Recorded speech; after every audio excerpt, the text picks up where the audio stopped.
Hi guys, this is a tutorial on question 4 from paper 2 of the GCSE English Language exam, the comparison question.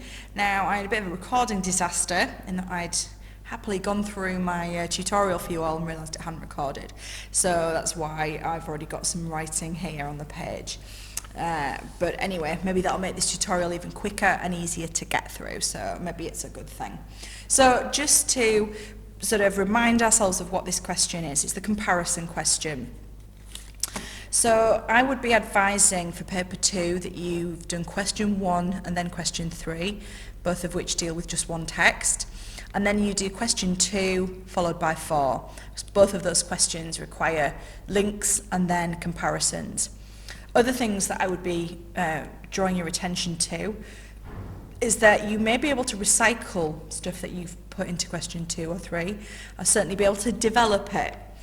One of these bullet points is about comparing, but actually I do believe it should read analysing. Analyse, because that's what it has in the mark scheme. Analyse the methods the writers use to convey perspectives. So methods means techniques. So this really is language, structure, could be other things, it could be the writer's style. So there may be things that you've included in question 2 or in question 3 that you can develop and expand upon for this. So our question is to compare similarities and differences, how the writers convey different perspectives. By perspectives we just mean their points of view on the extreme weather conditions. Now I'd say to my classes to aim for 3 comparisons. There's nowhere you're going to be able to do more than that, because 16 marks, but I would aim to try and spend around 25 minutes on this question, and I would try and do a bit of planning as I have done here. Planning wise, something really straightforward and simple like this, where we think about what perspectives can we see in source A, what perspectives can we see in source B, and then is there anything that they've got in common? Because comparison obviously means similarities and differences. Now, I've already gone through my planning here, but I'll talk you through that. Perspectives, points of view. So in source A, what are the points of view that this writer has about the extreme weather? Well, to me, it's that it's dangerous and deadly, that they were utterly helpless, and that the storm was more powerful than the people. And when I've got to 3 things, I'm not going to carry on trying to compare every single element of these texts. Why do that? You don't have time. Find 3 or 4 you're happy with and stop. Now in source B, the perspective is that the snow was so beautiful and attractive. The writer does have a perspective that he, was almost helpless. He talks about his heart seemed paralysed. But really, in comparison to the Everest text, this is discomfort at best. It's not a risk of life, a risk of death. And then I'm going to focus on here the perspective in source A that the storm was much more powerful than people. Whereas in source B, we see that the writer felt people were coping, they were shoveling the snow. Although there's elements of this that are similar, because both of them find that the snow was very disruptive to people's lives. So we could do something quite interesting there, focusing on the similarity that they have. So that would be all I'd do for my planning. So I've already started writing this, but let's just make sure we're clear about what this comparison looks like.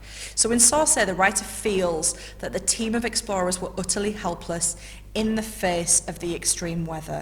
So I'm just seeing if I've got a red pen here at my desk.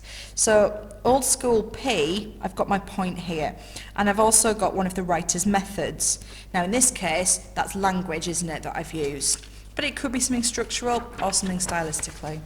So in the face of the extreme weather, he uses personification a number of times to show how dominant the storm was. So here, what I've done is I've thought about the writer's purpose in using that method.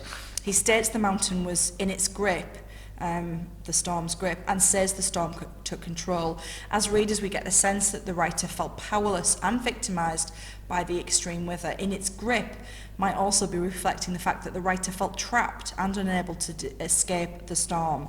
So here I am basically using some inference skills to talk about the writer's perspective What did the writer feel and think about the experience of this extreme weather? I'm using a number of different skills. The exam board call this a synoptic question. You're drawing together a lot of different skills that you've got.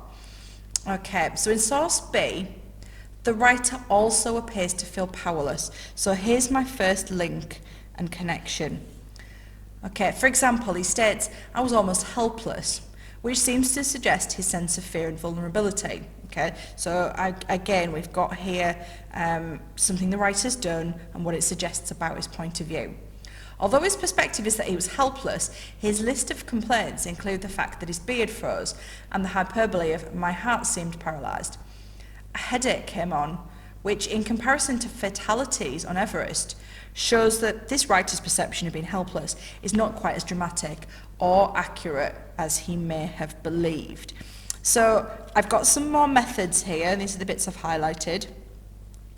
And here I'm sort of really closely comparing the two texts and saying, you know, at a word level, you know, a headache, it's uncomfortable and it's unpleasant, but it's not, as we see in sources, it's not the total of 8 fatalities made that this greatest loss of life in any 24-hour period. And, you know, this is as far as I've got so far with my answer, but I could go on to talk about that and say, although the writer's perspective is that, you know, it was, you know, he felt apprehension, that's very different to the sense of the greatest loss of life. So this is really sort of one comparative point. I've drawn connections, not just, you can be really careful not to have vague, you know, this writer feels helpless, this one doesn't. You've got to try and draw them together and think about the ways in which they're similar or different. And so I've looked at methods, I've tried to unpick the writer's perspective using evidence from the text. Now, evidence here from me is quotes, but it would be fine to say, you know, in the third paragraph, the writer talks about whatever it might be, and to paraphrase, or even just to say, you know, in line 5, we see whatever it might be. So don't spend huge amount of time on quotes, you know, possibly I've even put too many in here. But your core skill is analysing the techniques used by a writer. This is the how and the why that the writer have done things. So you're looking for technique, you're thinking about what on earth are these writers' points of view, and where can I see them, how can I unpick them, and where possible, what precise links and connections can I make between the two texts. Okay, that's your question 4.